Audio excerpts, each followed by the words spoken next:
growing up as a kid, I didn't have anybody to look up to see what I'm doing. And now people that grew up in areas I grew up in and some of the other affluent areas, they can now see that this was an opportunity to be able to do that.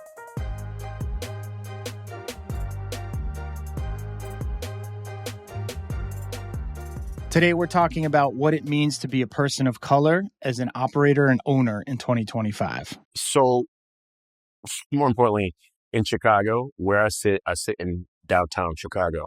I remember being a kid and saying I wanted to be honored to work in downtown Chicago. I lived in California for 10 years. I moved back. I had an opportunity to work in places that I grew up as a Chicagoan, today in command as an executive chef. I have a lot of friends that have ownership in South Side of Chicago, North Side, West Side. There's not too much Black ownership in the downtown area.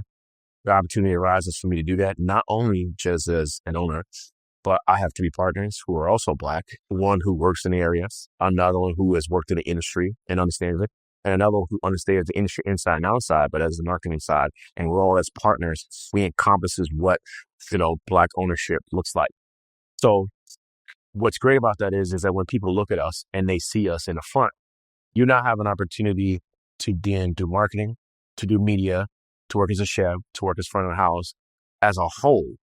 And like you said, as a young African-American being able to do that, now my team is inspired to see what that looks like.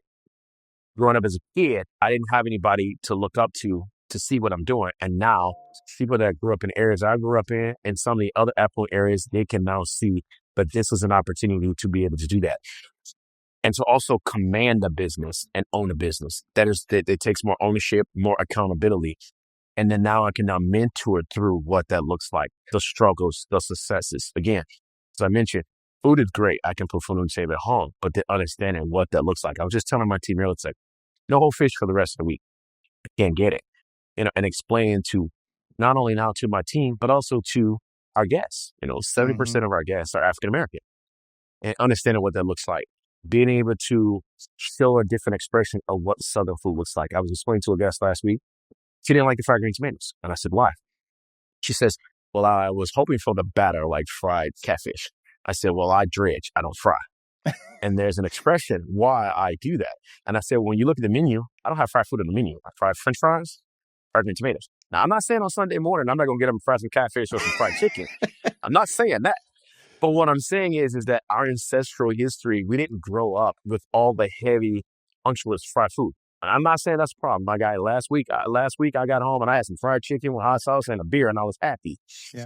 But being able to explain that expression from an ownership standpoint, working in the small businesses, using some Black farmers. Like I have a reach of a Black farmer here in Chicago that I didn't know about. She's a 4th generation Black farmer. Wow. She She teaches at a school on the South Side where I grew up. So reattaching that and the what and the why behind that, and she owns it. And I think when you say ownership and accountability, it's different as opposed to working through it. And our industry as a whole has struggled because of COVID and the lack of respect in the industry. So now I have an opportunity to bring that back and say, hey, you can own it. So I'll give you an example real quick. One of the young ladies on my team right now, she came from another restaurant I worked in. She wants to open her own empanada shop. So you know what I'm doing for her?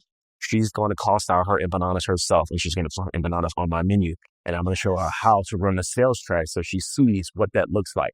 And I'm saying, okay, make it how you want. Now, can you prep it? When you're done prepping it, can they prep it? Can they keep up with it? What happens when it doesn't sell? What happens when you do take a loss on it? So now she's running her internal business in my business because now I'm teaching her how to be her own business. What an incredible opportunity. That's awesome. Because that's how I got trained. So that's where that mentorship come to play, because my chef was like, you want to put that shit on the menu, you better cost it out. Yep. Yep, absolutely. And that's what I tell my guys. You got to go through the mechanics first before you just throw it on the menu. That's awesome. I love that.